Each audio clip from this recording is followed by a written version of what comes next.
जय गुरुदेव।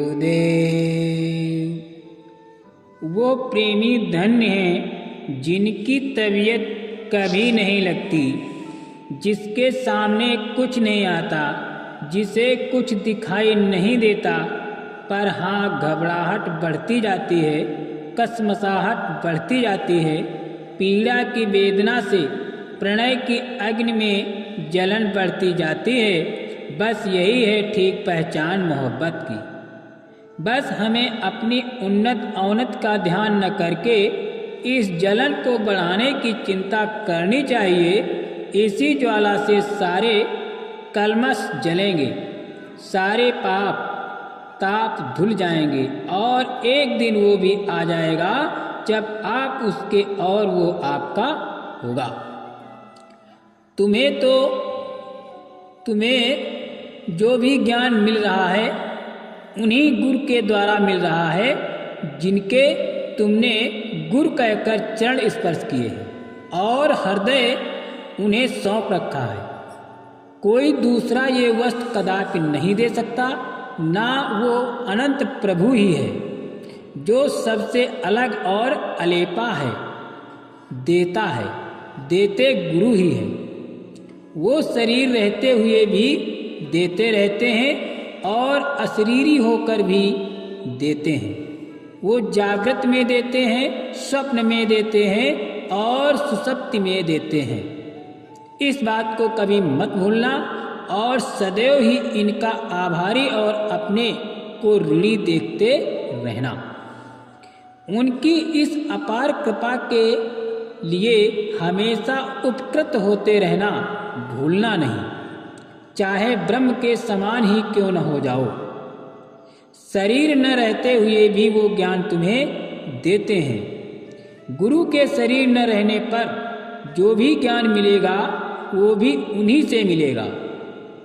उस समय वो अशरीरी अलेपा पूर्ण ब्रह्म के स्वरूप से देंगे। जो कमी रह गई है वहाँ से पूरी करती रहेंगे। जागृत में, ध्यान में, समाधि में, हर दशा में जब भी गुरु की कृपा होगी देंगे और वो अनंत और सर्वज्ञ गुरु तुम्हें अपना स्वरूप देंगे।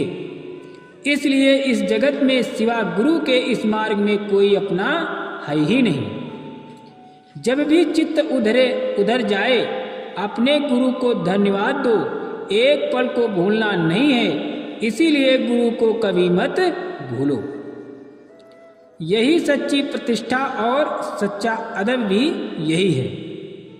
कुछ बातें और भी याद रखने की है, उनका ठीक ठीक पालन करना ही सच्चा अदब है। जिस समय तुम गुरु को अपने विचार से देखो तो निश्चित ही ये समझ लो कि वो तुम्हें देख रहे हैं। उनका चित्र देखो तो भी ये समझो कि वो तुम्हें देख रहे हैं।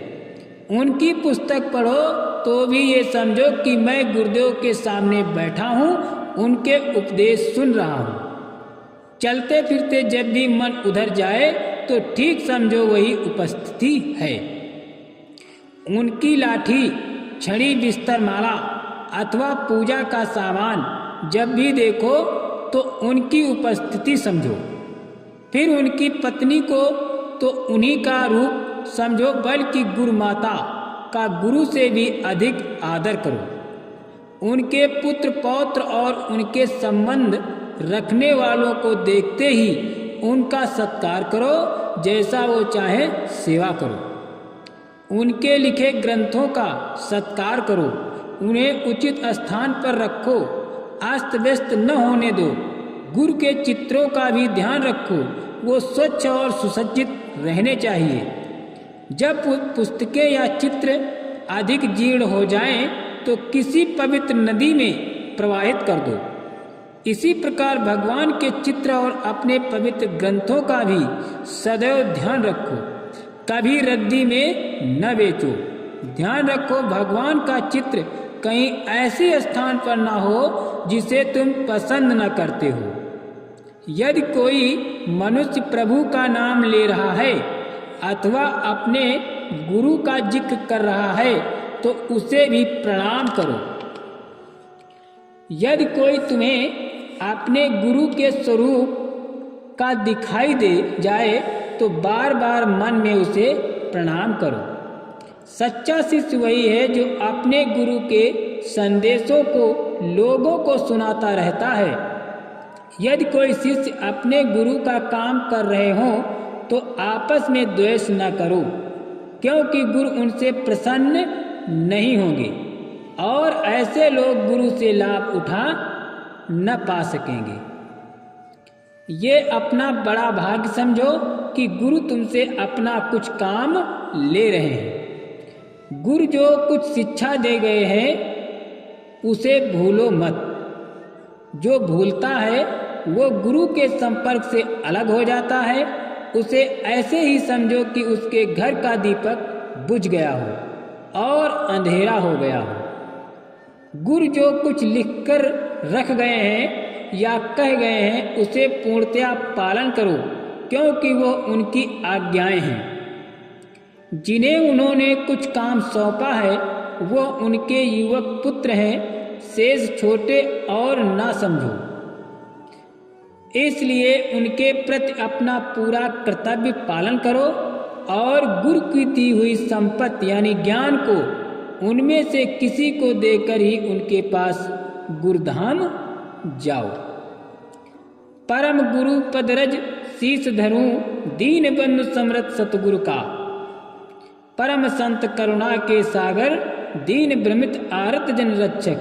साधक तृण गुरु परम गुरु, शरणागत के सदा सहायक गुरु। जय गुरुदेव।